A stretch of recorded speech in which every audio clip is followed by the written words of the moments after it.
Phakic IOL implantation is a very accurate and safe technique to remove the glass power.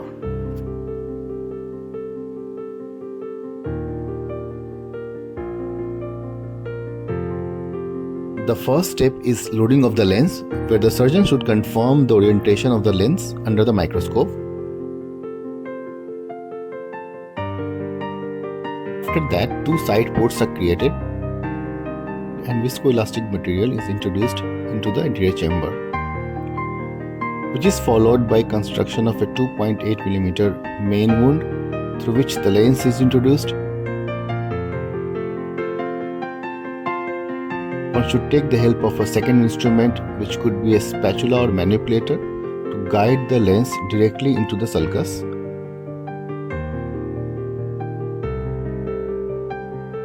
Which is followed by introduction of the trailing haptic into the sulcus with the help of a manipulator.